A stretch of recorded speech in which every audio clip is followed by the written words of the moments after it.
Hello friends, welcome to my channel. So finally आप लोग के सामने डिप्लोमा कोर्स के लिए न्यू बैच स्टार्ट होने वाला है। ये देखिए सामने ऊपर लिखा हुआ डेट 20-3-2024। ठीक है, इस दिन ये रिलीज़ हुआ है। ये 1 साल का जो डिप्लोमा होता है, आप किसी भी गेम में कर सकते हैं। जो भी रेपुटेटेड गेम्स या मान्यता प्राप्त गेम्स जो ओलंपिक में हैं, उनका ट्रेनिंग होता है यहाँ पे। ठीक है, तो इसमें बहुत सारे कुछ कुछ लेटेस्ट अमेंडमेंट्स आए हैं, चेंजेस आए हैं, जो आप लोगों के लिए बहुत ही अच्छा है। देखिए इसका एक चीज़ है कि फॉर्म कब निकलेगा। ठीक है, तो 20 मार्च को ठीक ऑनलाइन एप्लीकेशन आप डाल सकते हैं 12 बजे के बाद से। मतलब आज है हमारा 21 मार्च। ठीक, तो आप वेबसाइट में जाइए www.nsns.org।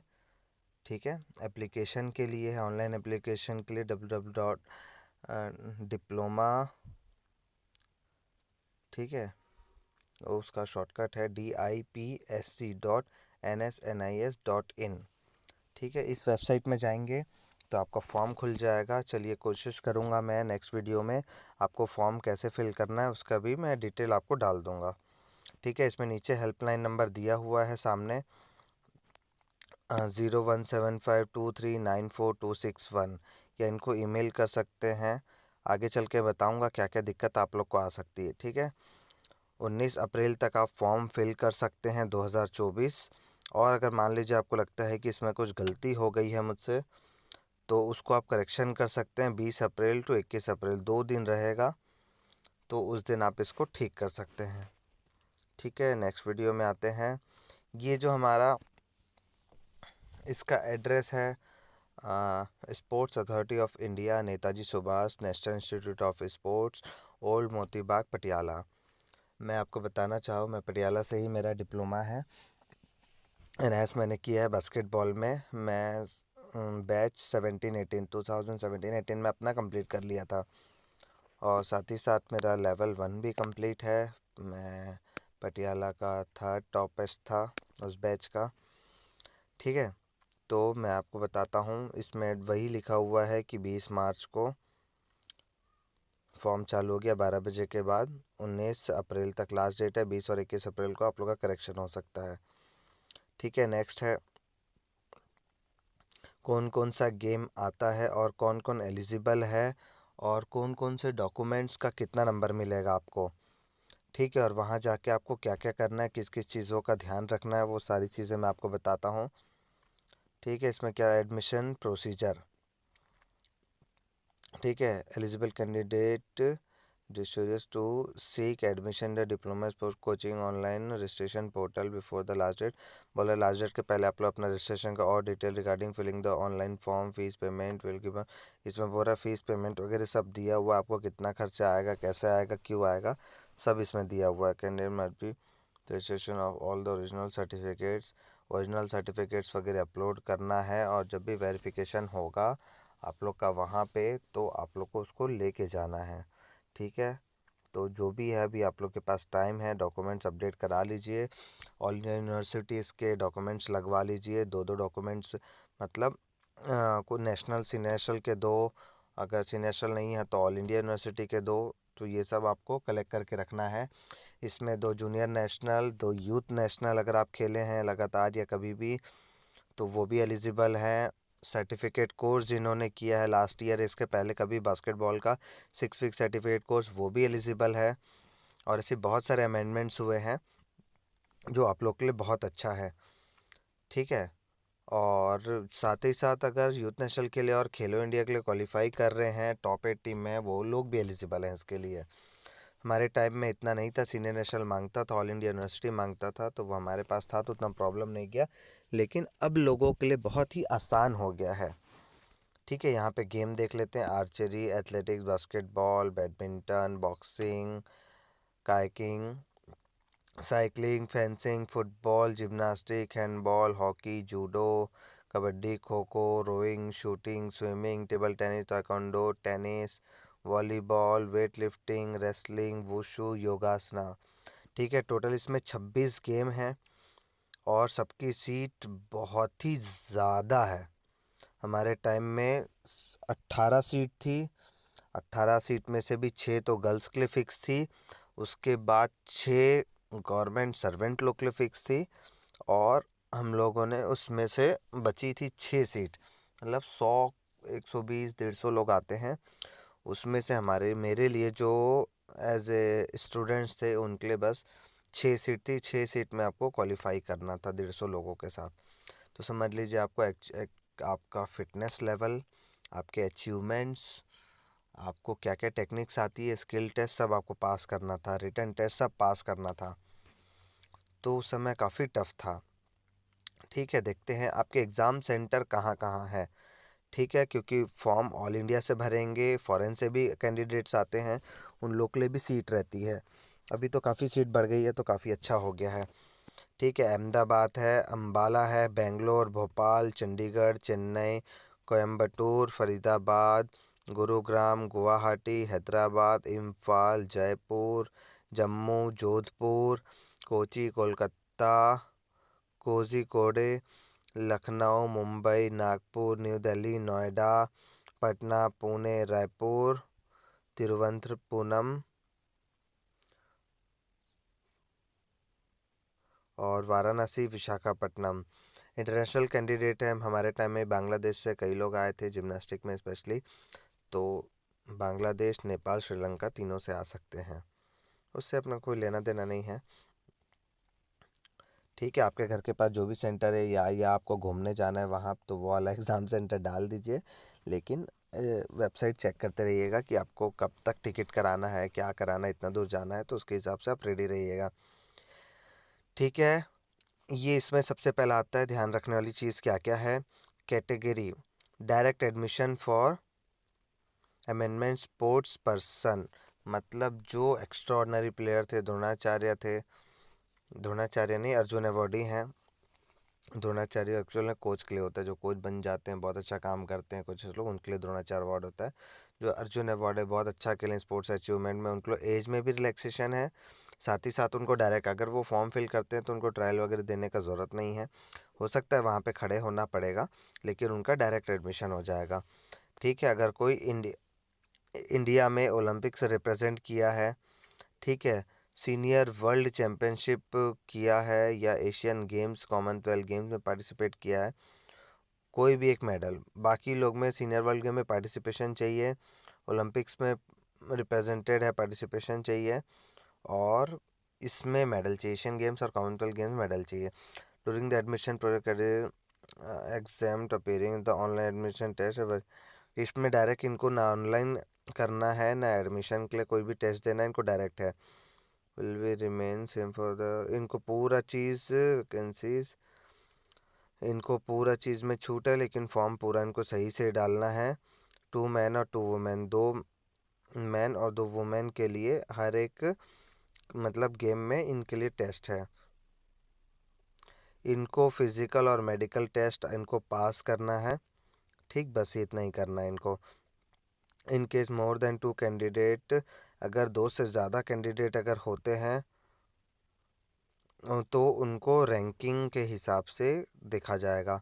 मेडल इन ओलंपिक, जैसे 2 लोग पार्टिसिपेट किए तो दोनों में किसका मेडल है उसको लिया जाएगा।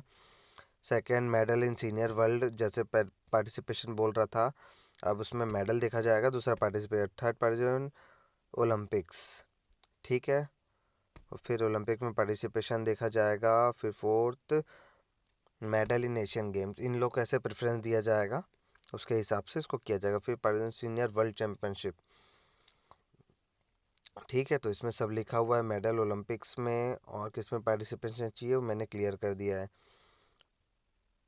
अगर बोल रहा है कि अभी भी बोल रहा है कि अगर टाई हो गया है to the candidate who is, अगर दोनों में टाई जाता है तो दोनों काउंट जिसका ज़्यादा होगा उसको लिया जाएगा। चलिए, ऐसे वाले तो बहुत कम है, इसको हम लोग छोड़ के आगे बढ़ते हैं। ठीक, फॉर इंटरनेशनल स्पोर्ट्स पर्सन, ठीक है, इन लोग जो इंडिया खेले हुए इंटरनेशनल हैं वो बाय 12th पास भी रहेंगे, तो इसमें ग्रेजुएशन का ज़रूरत नहीं है, वो 12th पास भी रहेंगे तो उनका सिलेक्शन हो सकता है, वो एलिजिबल हैं इसके लिए। ठीक है, तो ओलंपिक में अगर पार्टिसिपेशन है उसका सीनियर वर्ल्ड चैम्पियनशिप में, एशियन गेम्स में, कॉमनवेल्थ गेम्स में, यूथ ओलंपिक्स में, तो भी उसको मौका दिया जाएगा। ठीक, उसके लिए क्वालिफिकेशन ज़रूरत नहीं है, 10+2 का ज़रूरत है। कैटेगरी बी में आते हैं। ठीक है, participation in major international recognise competition, जो आपके फेडरेशन के जो भी टूर्नामेंट्स है वो रिकॉग्नाइजेशन है, तो वो भी एलिजिबल हैं। सीनियर नेशनल है, खेलो इंडिया है, ऑल इंडिया इंटर यूनिवर्सिटी नहीं, all India inter university, university जो विनर होते हैं वो ऑल इंडिया पार्टिसिपेट करते हैं। कुछ कुछ गेम में डायरेक्ट ऑल इंडिया पार्टिसिपेट करते हैं। ठीक है, और क्या लिखा है, 2 time participation in the following, जो ये सब नहीं कर पाए हैं उन लोग के लिए देखिए जूनियर और यूथ नेशनल जो मैं बता रहा था, लगातार 2 बार पार्टिसिपेशन होना चाहिए। Inter services, inter railway championship और ऑल इंडिया पुलिस गेम्स, इसमें पार्टिसिपेशन। खेलो इंडिया यूथ और खेलो इंडिया स्कूल गेम्स में भी अगर उसका 2 बार अगर किया है तो भी वो एलिजिबल है। एक और चीज़ नया जुड़ा है, successful completion of SAI NS 6 week certificate course in sports coaching in their respective sports coaching discipline. अगर जैसे मैं बास्केटबॉल वाला हूँ, अगर बास्केटबॉल सर्टिफिकेट कोर्स किया था तो वो एलिजिबल है। ठीक है, group C, north east candidate. North east मतलब हमारा हो गया असम साइड वाला।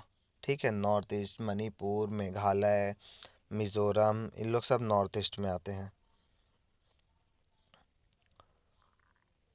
ठीक है, नॉर्थ ईस्ट में medal winner in north east games, उनका जो फेडरेशन का होता होगा या जो भी रेपुटेटेड होता होगा उसमें 2 time participation in the north east game, उनका जो भी डिपार्टमेंटल या जैसा भी होता होगा उसकी गवर्नमेंट बताती है सब चीज़, या खेल युवा कल्याण जो भी बताएगा उसके हिसाब से इसको देखा जाएगा।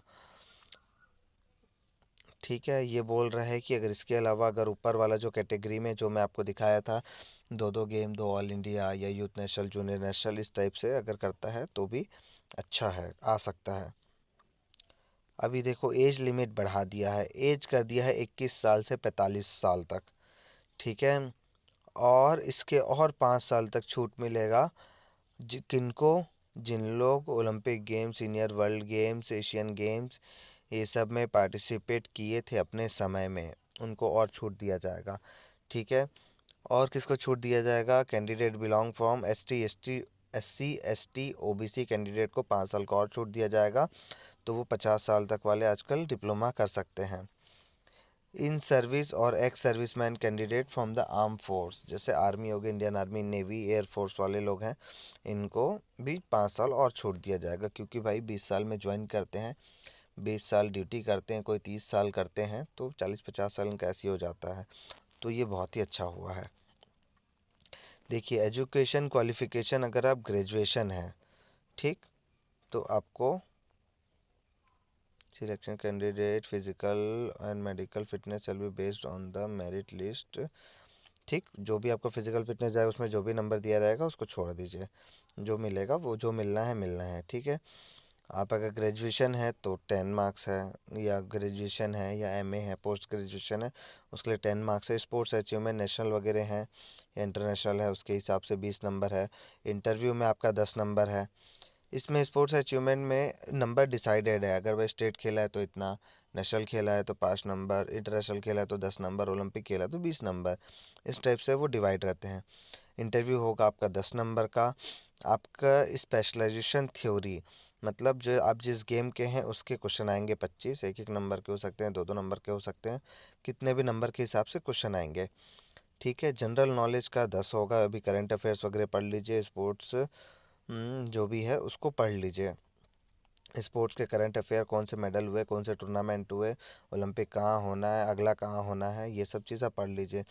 रीजनिंग आएगा, वो रिश्तेदार वाला आएगा, खून का रिश्ता आएगा। ठीक है, कौन किसके बगल में बैठा है, कौन किससे लंबा छोटा है, ये सब रीजनिंग के कुछ कुछ हैं, वो सब आते हैं। ठीक है, और एप्टीट्यूड वो मैं बताऊंगा आपको नेक्स्ट वीडियो में। लैंग्वेज एंड कम्युनिकेशन, ठीक है, इसके कुछ MCQs आएंगे, और बेसिक नॉलेज ऑफ कंप्यूटर उसके 5 नंबर के आएंगे। ठीक है, इसमें सब सामने मेंशन है, आप इसको देख सकते हैं। इसमें डायरेक्ट बोल दिया है कि कोई भी TADA आपको प्रोवाइड नहीं किया जाएगा। ठीक है, और आप लोग का सिलेक्शन जो भी होगा फिटनेस टेस्ट, मेडिकल टेस्ट के बाद ही वो क्लियर होगा। ठीक, इसमें देखिए मार्क्स अलॉटमेंट क्या है, अगर BPED है, ठीक है, post graduation in any subject है इन फिजिकल एजुकेशन, तो उसका 3 मार्क्स है। MPED MBA किया है स्पोर्ट्स मैनेजमेंट में 5 मार्क्स है। PhD वगैरह किया है तो उसके 10 मार्क्स है। ठीक, जो मैं आपको बता रहा था ओलंपिक में अगर पार्टिसिपेट किया है या मेडल है जो भी है तो 20 है। फिर अगर उसमें मेडल है सिल्वर या ब्रॉन्ज है उसमें 15 है। और नेशनल गेम्स सीनियर नेशनल ये सब में पार्टिसिपेशन है तो 10 नंबर है। ठीक है, सैफ गेम्स होता है उसमें अगर, या ऑल इंडिया यूनिवर्सिटी है ये इसमें पार्टिसिपेशन है तो उसके 5 नंबर है। आप अपना कैलकुलेट कर लीजिए आपका कितना नंबर आ रहा है। ठीक है, तो जो भी है आपको क्या क्या पूछा जाएगा उसमें ये भी बता रहा है। मतलब बेसिक टर्मिनोलॉजी, जैसे आप लोग का कोई गेम है, जैसे कबड्डी में एंकल होल्ड है, ये सब है, ये सब टेक्निक है, इसके नाम होते हैं, कुछ शॉर्टकट नाम होते हैं, उसको आप लोग को पूछेगा ये किस नाम से आ रहा है। जैसे बास्केटबॉल में शूटिंग हो गया, ड्रिबलिंग हो गया, या कुछ एल्बो हो गया, फ्री थ्रो हो गया, सब पूछ सकता है आपका एब्रिविएशन। ठीक है, टर्मिनोलॉजी हो गया। और टेक्निकल रूल्स, हाँ भाई ये उसको मार दिया, वो झगड़ा कर लिया, बॉल बाहर चले गई, वो उसको कैरिड कर दिया, ये ऐसा कर दिया, तो उसको टेक्निकल पूछेगा। इसके बाद क्या होगा, टेक्निकल फाउल, अनस्पोर्ट्समैन लाइक फाउल। ठीक है, और स्पेशलाइजेशन आपका टेक्निक वगैरह चेक करेगा फील्ड में, on the field, of the field. ठीक है, इक्विपमेंट, ये कौन सा इक्विपमेंट है इसके बारे में पूछ ले। कंपटीशन कौन कौन सा होता है, कैसे होता है, कौन लीग मेथड होता है, नॉकआउट होता है, ये सब पूछ लेगा आपसे। जनरल नॉलेज पूछेगा, करंट अफेयर, स्पोर्ट्स अवेयरनेस, अभी कौन से टूर्नामेंट हुआ था, नेशनल इंटरनेशनल वगैरह, उसका रूल क्या है। ठीक है, कौन सी कंट्री में हुआ था। ठीक, अभी कौन कौन सा स्पोर्ट्स को, जैसे खेलो इंडिया का स्कीम चल रहा है और भी बहुत सारे स्कीम चल रहा है, तो सब पूछ लेगा आपसे, कब कब हुआ, कौन किया, क्यों किया, कहाँ पे किया, और कौन कौन सा टूर्नामेंट कहाँ हुआ, उसका विनर कौन था। ठीक है, जैसे देखो इसमें जैसे लैंग्वेज, मतलब इंग्लिश लैंग्वेज ये सब पूछ सकता है आपसे कि आपका इंग्लिश समझने में आप कैसे हैं, क्योंकि बहुत सारे फॉरेन कोच आते हैं वो इंग्लिश में ही बात करते हैं, तो कोशिश करते हैं कि आपको समझ में आइए। ठीक है, ग्रामर, कॉम्प्रहेंसिव, अपोजिट, प्लूरल से सब कुछ कुछ पूछता है। सामने लिखा हुआ आप इसको देख सकते हैं। Basic knowledge of computer, office, excel, और जैसे इनपुट डिवाइस क्या है, आउटपुट डिवाइस क्या है, कौन सा प्रिंटर है, कौन सा माउस है, मॉनिटर है, सीपीयू है, पूछ सकता है। ठीक है, मेडिकल टेस्ट में आपका क्या होगा, 50 metre flying start for speed. ठीक है, 30 मीटर एक बास्केटबॉल जितना लंबा होता है कोर्ट, वैसे तो 28 मीटर का होता है लेकिन 2 मीटर और करते हैं, तो आप उसको 30 मीटर मान के चलिए, नाप लीजिए, और खड़े खड़े स्टार्ट करना है।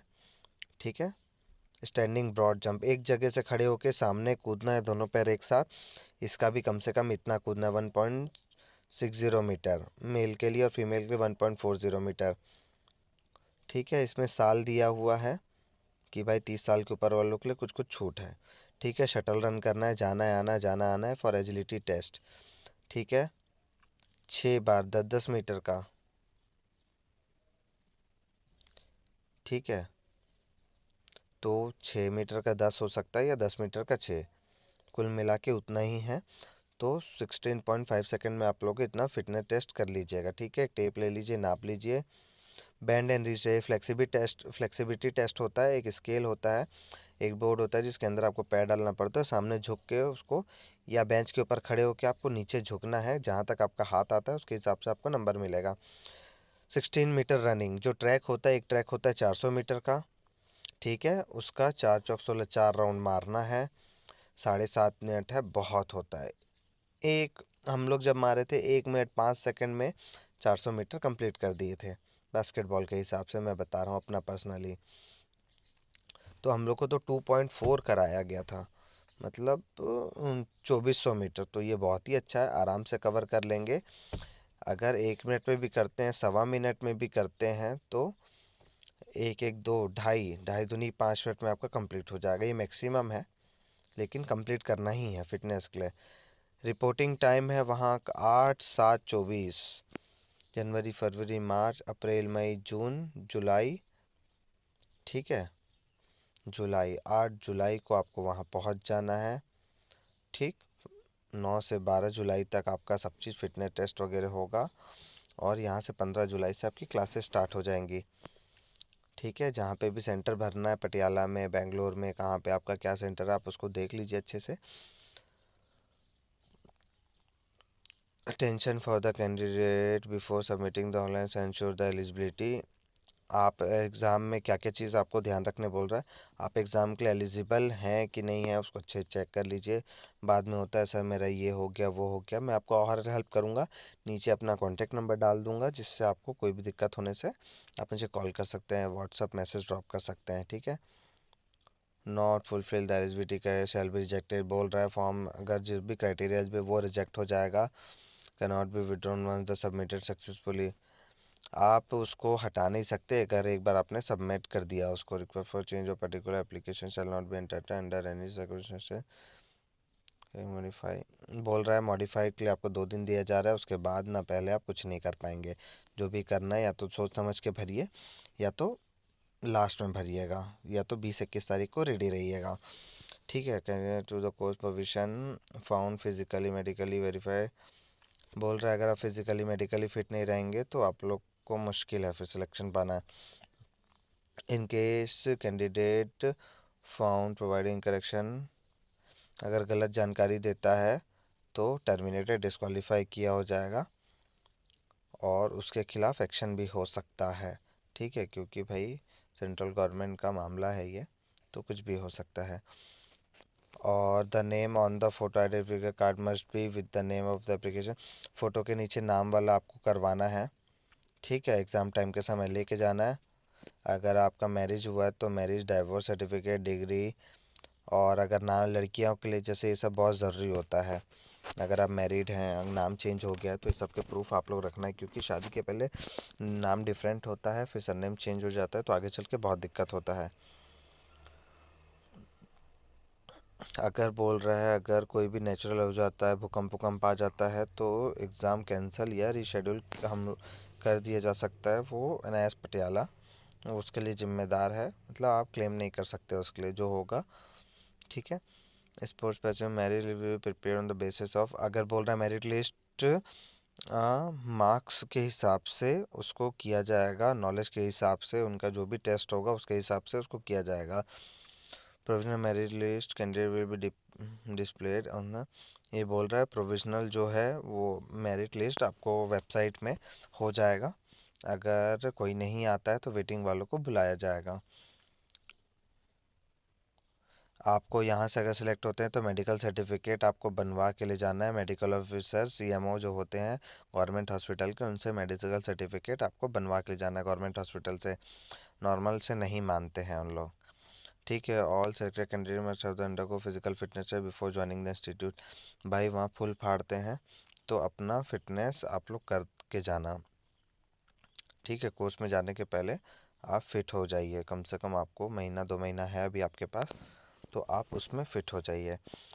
कोर्स आल्सो रिपोर्ट फिजिकली, अगर बोल रहे हैं आप टूर्नामेंट का ट्रेनिंग के दौरान हुए तो आपको डिस्क्वालीफाई कर दिया जाएगा, अगर इंजोर्ड हुए तो। 85% अटेंडेंस एकदम कंपलसरी है, need to be taken in well in advance for the leave from incharge. अगर आपको छुट्टी उट्टी चाहिए रहता है, वैसे तो वहाँ 10 दिन का छुट्टी रहता है साल भर में, अगर ऐसा चाहिए रहता है तो आप इंचार्ज से आप वहाँ पे ले सकते हैं। 85% अटेंडेंस ईच सेमेस्टर,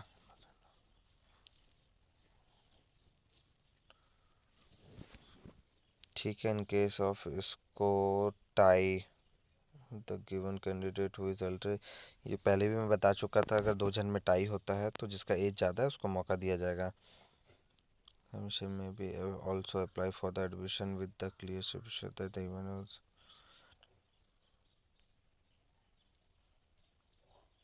अगर वेटिंग वाले हैं तो अगर क्वालिफाई कर रहे हैं, अगर कोई एडमिशन लेने नहीं आया है तो उसको मौका दिया जाएगा। इंटर्नशिप कैंडिडेट 2 मंथ का इंटर्नशिप है, first month internship will be in the area of academic centre with academic centre and the remaining internship can be attend as per the centre allotted, ठीक है। ये बोल रहा है कि आपके एकेडमी के आसपास वो ले सकते हैं, लेकिन दूसरा जो है सेकेंड मंथ आपको जहाँ भेजा जाएगा आपको वहाँ जाना पड़ेगा, ठीक है। Cancel course the change the venue, ये बोल रहा है कि आपका कभी भी जो वेन्यू है उसको चेंज कर सकता है और वो कोर्स कैंसिल कर सकता है। अगर सरकारी तंत्र में कुछ चेंज आता है, ऐसा कुछ आता है तो कुछ भी हो सकता है। फिज़िकल फाइनल जो एडमिशन है फिज़िकल और मेडिकल टेस्ट का और के बाद ही होगा। फाइनल एंड बाइंडिंग स्पोर्ट्स जो सिलेक्शन कमेटी है वो फाइनल उनका है, किसी का नहीं सुना जाएगा, कौन सेलेक्ट हुआ क्यों नहीं हुआ। ठीक है,